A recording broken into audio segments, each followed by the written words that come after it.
बिस्मिल्लाहिर्रहमानिर्रहीम। अस्सलाम वालेकुम स्टूडेंट्स, क्या ठीक है आप लोग? तो कम्प्लेक्स एनालिसिस के न्यू यूट्यूब लेक्चर के साथ हम हाजिर हुए हैं।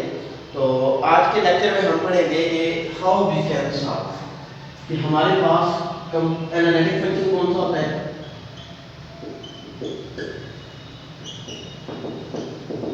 एनालिटिक फंक्शन, फिर उसके बाद हम इसमें पढ़ेंगे CR equation.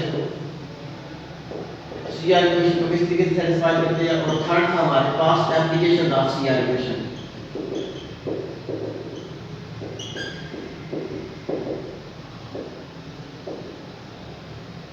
Application of CR equation, CR equations क्या होती है हमारे पास, फिर उसके बाद एनालिटिक फंक्शन कौन सा होता है, फिर उसके बाद सीआर इक्वेशन एनालिटिक फंक्शन को हम किस तरीके से सेटिस्फाई करते हैं।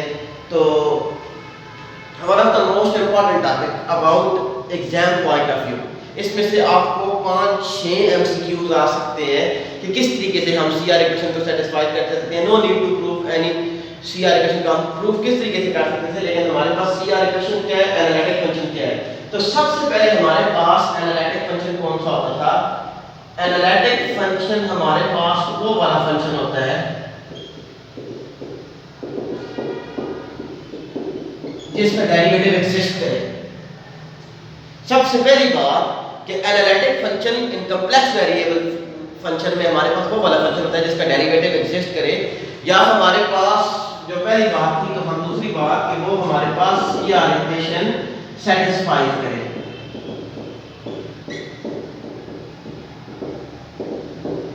सीआर इक्वेशन सेटिस्फाई करे।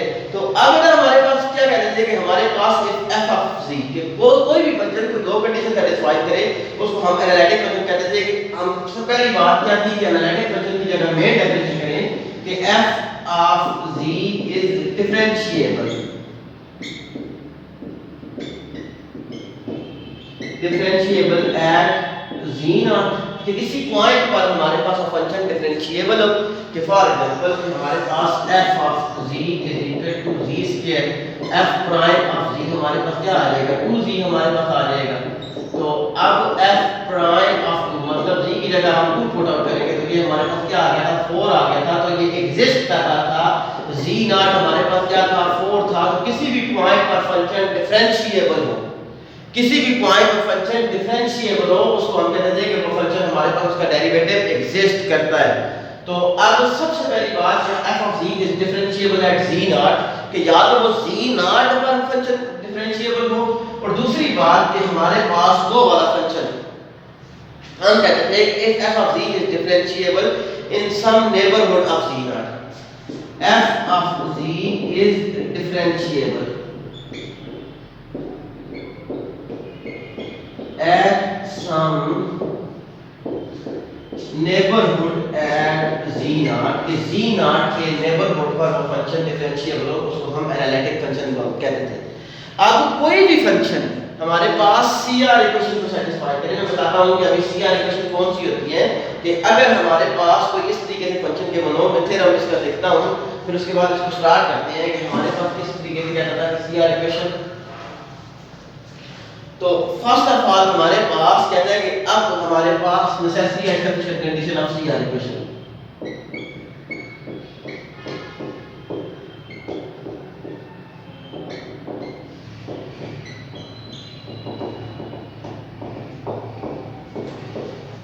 कोई भी हमारे पास फंक्शन हो f of c, if a function f of z is equal to u of x y plus iota v of x y, कि ये हमारे पास फंक्शन था कि f of z is a function is defined। तो अब हम कहते थे कि ये हमारे पास फंक्शन क्या है, is to be analytic। अगर वो एनालिटिक है, कि अगर हमारे पास क्या था बेटा, कि is to be analytic, f of z is equal to u of x y plus iota v of x y is analytic। कब एनालिटिक होगा, is analytic when in a domain D, कि किसी भी डोमेन में, in a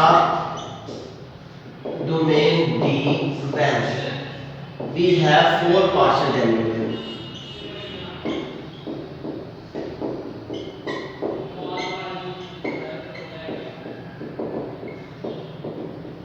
we have four partial derivatives.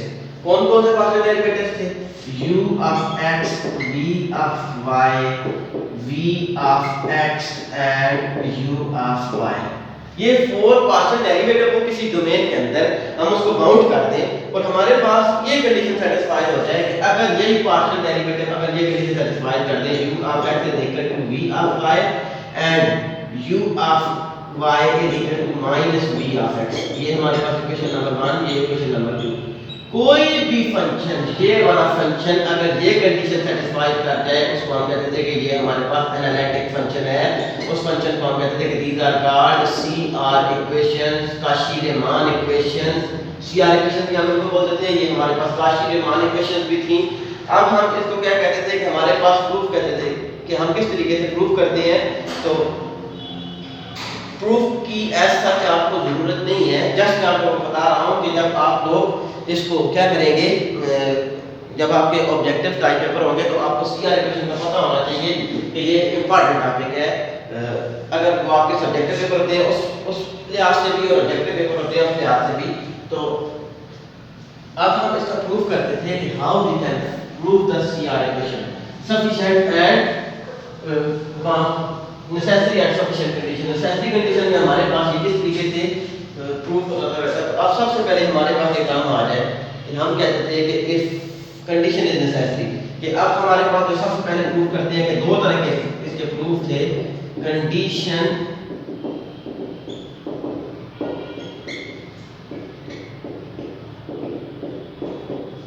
Necessary condition में हम सबसे पहले ये कहते थे कि हमारे पास if f of z is differentiable और हमारे पास क्या आ जाए कि f of z is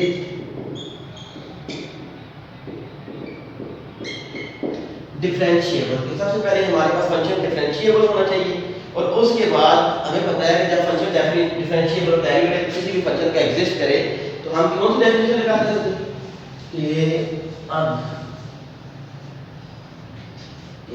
limit delta x approaches to 0 f of x plus delta x minus f of x over delta x। ये हमारे पास किस फंक्शन की f prime of g की डेफिनेशन थी। इसी तरीके से हमें क्या चाहिए बेटा कि हमें partial u by partial x चाहिए। तो ये हमारे पास कौन सा फंक्शन होता था कि हम कहते थे कि हमारे पास limit delta x approaches to 0 u of x plus delta x और y।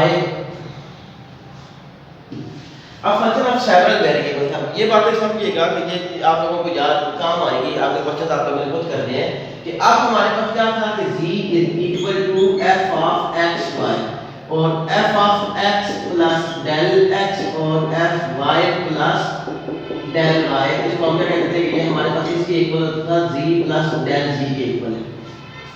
अब हमें क्या चाहिए था बेटा कि हम इसको कहते थे कि f of z plus f of del z, f of z plus del z और हमें क्या चाहिए था कि limit delta z approaches to 0 f of z plus delta z minus f of z plus delta z minus f of z over delta z। हम इसको कहते थे। तो अब हमारे पास ये किसकी इक्वल आ जाएगा।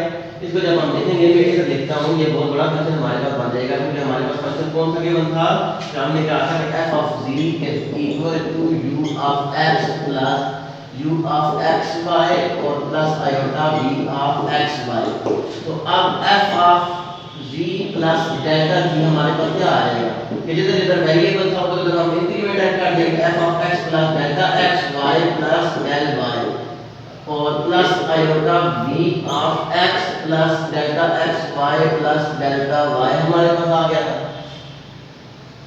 तो अब नेक्स्ट हम ये कहते थे कि अगर हम इसको लिखें इस तरीके से कि u of x plus delta x y plus delta y plus iota v of x plus delta x y plus delta y minus f of z। f of z हमारे पास क्या गिवन था u of x y plus iota v of x y over delta z। तो delta z को हम लिख सकते थे कि z डेल्टा z हमारे पास z किसकी इक्वल है z is equal to x plus iota y। तो delta z is equal to delta x plus plus iota delta y के इक्वल होता है। तो अब हमारे पास क्या आ जाएगा, delta x plus iota delta y के इक्वल आ गया। तो अब हम ये कहते थे कि हमारे पास ये कंडीशन किस तरीके से आ गई थी कि f of g plus delta g. तो हमने ये कहना था कि हमारे पास सबसे पहले ये कंडीशन, इसको हम देख सकते थे, इसी का मैं प्रूफ कर रहा हूँ, ये सारा इसका प्रूफ का हिस्सा है। बेसिकली आप लोगों को क्या कहना चाहिए, अब इसको हम क्या कहते हैं कि अब u वाले टर्म को एक सेकंड देख लें, u of x plus delta x y plus delta y minus u of x y, ठीक हो गया, प्लस आयोटा दोनों में है, दोनों में से हमने कॉमन ले लिया था, तो v of x plus delta x y plus delta y minus, क्योंकि माइनस माइनस क्या आ जाएगा, अगर मल्टीप्लाई होगा तो ये भी माइनस हो जाएगा, minus v of x y into divided by del x plus iota delta y limit delta z approaches to 0। अब ये हमारे पास एक इक्वेशन बन गई थी, इसको हमने इक्वेशन नंबर a कह दिया। जो हमारे पास इक्वेशन बन गई थी इसको हमने क्या कह दिया था, इसको हमने इक्वेशन नंबर a कह दिया था कि किस तरीके से हम इसको सॉल्व कर सकते थे। तो अब हमारे पास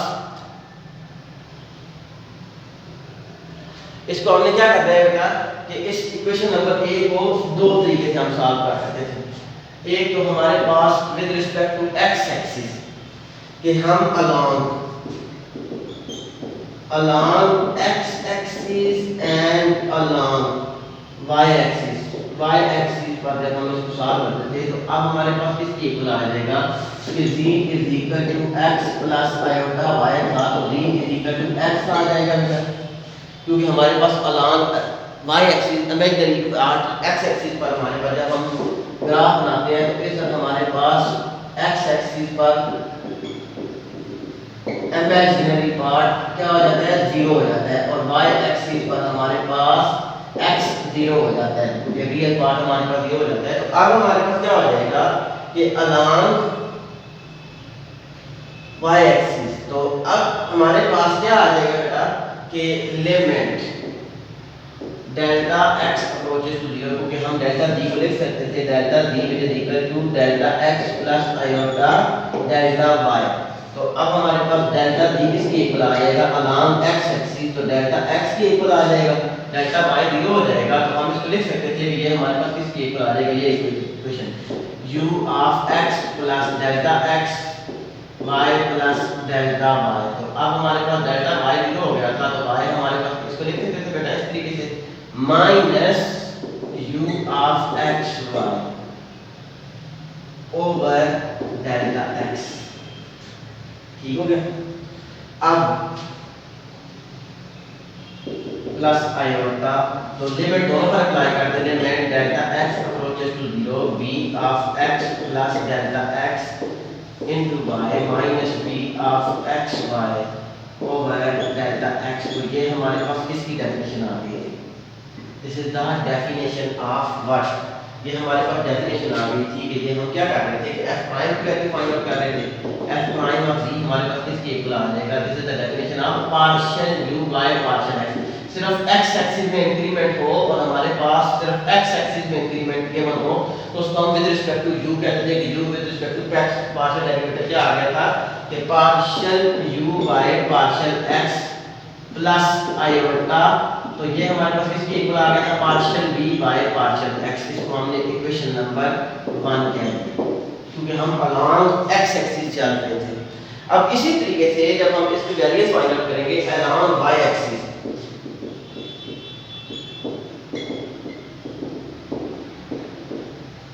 along y एक्सिस जब हम इसकी वैल्यूज फाइंड आउट करेंगे तो हमारे पास क्या आ जाएगा, हमारे पास वैल्यूज आ जाएगी कि how we can find along y axis. तो हमारे पास सबसे पहले हम कहते थे कि लिमिट, क्योंकि इधर हमारे पास क्या आ जाएगा डेल्टा x 0 को अप्रोच कर जाएगा, तो इधर limit delta z approaches to iota delta y, क्योंकि हमारे पास इधर इसके साथ आयोटा भी था ना, तो आयोटा डेल्टा y इनटू हमारे पास क्या आ जाएगा कि u of x y plus delta y minus u of x y over iota delta Y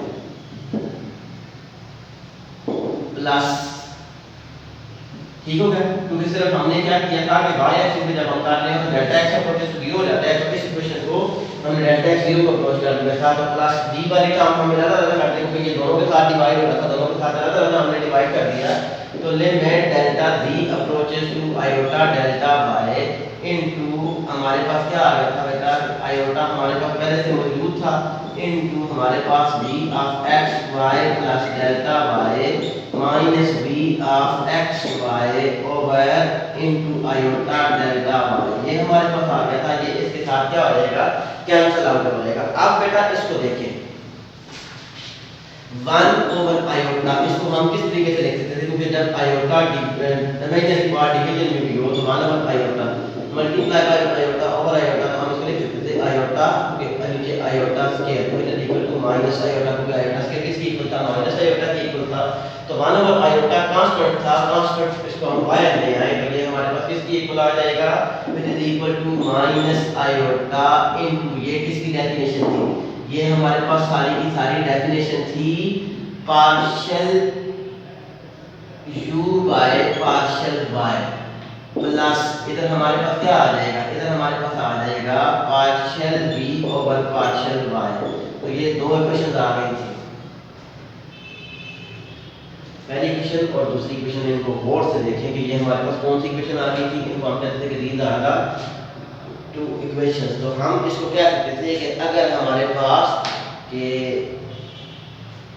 ये इक्वेशन हम इसकी सेटिस्फाई कर सकते थे किस तरीके से कि अब इन दोनों इक्वेशंस को हम कंपेयर करते हैं। ये वाली साइड में रख कर लगा हूं,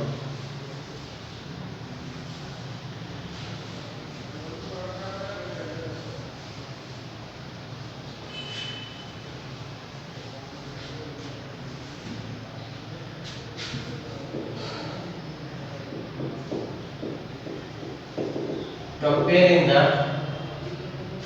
equation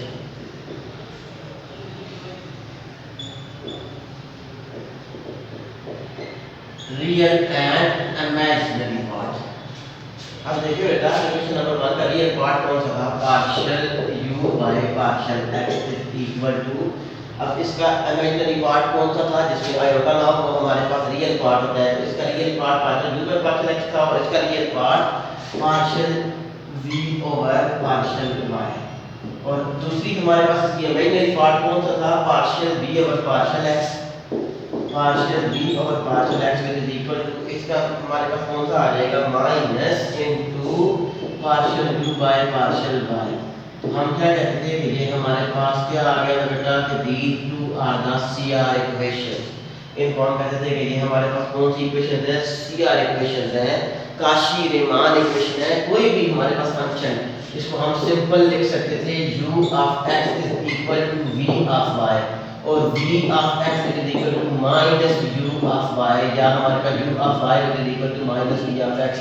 तो कोई भी ये इक्वेशन, कोई भी फंक्शन ये दो इक्वेशन सेटिस्फाई करता है तो उसको हम कहते थे कि वो हमारे पास एनालिटिक फंक्शन है।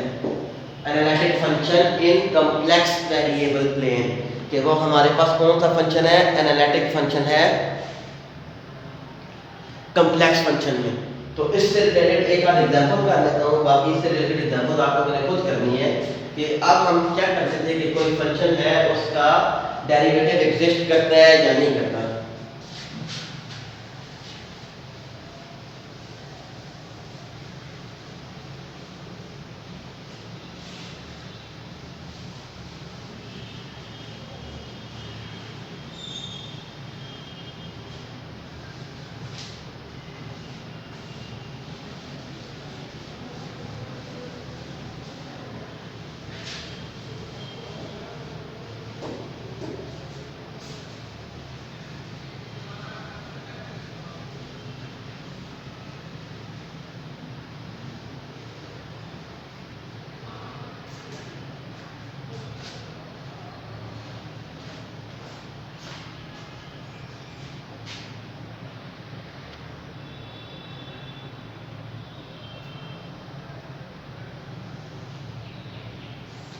तो अब हमारे पास सबसे पहले फंक्शन ये बन लो f of z f of z is equal to e power z। तो हम इसको चेक करते थे कि क्या ये फंक्शन डिफरेंशियल फंक्शन है या नहीं है।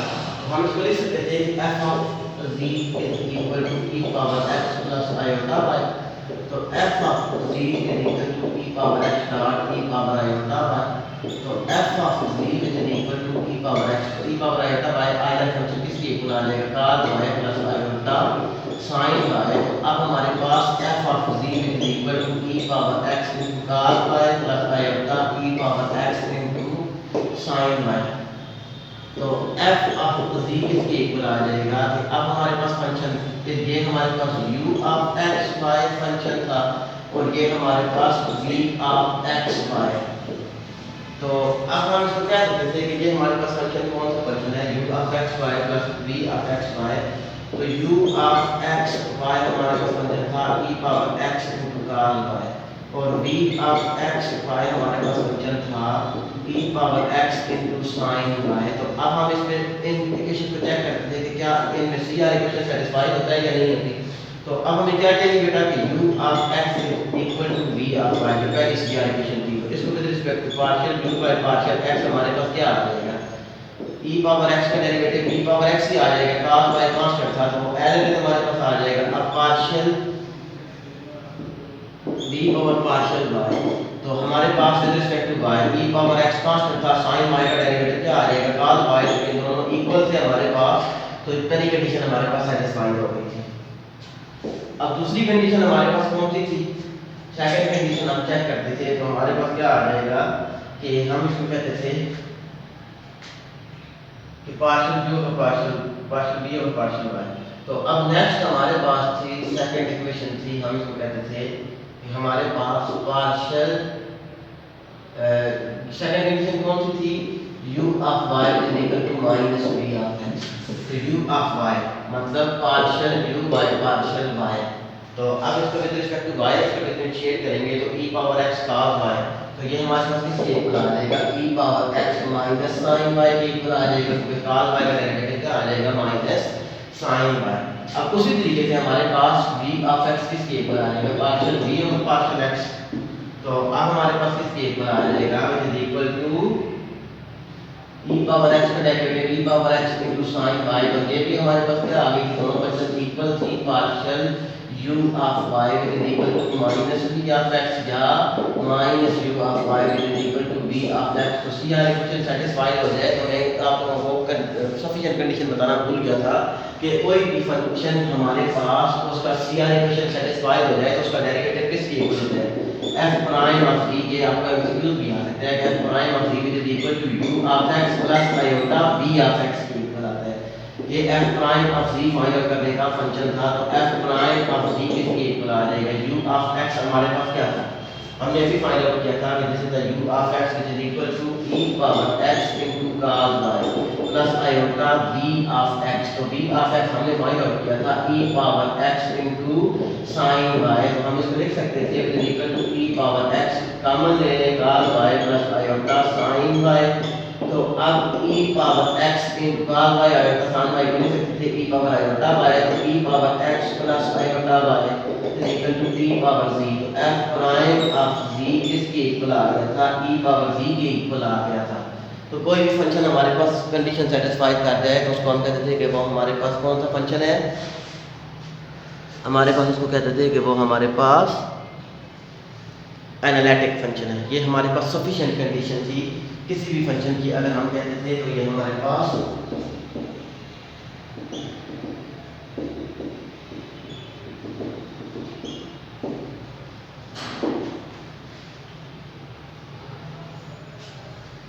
आई think this is enough for today lecture.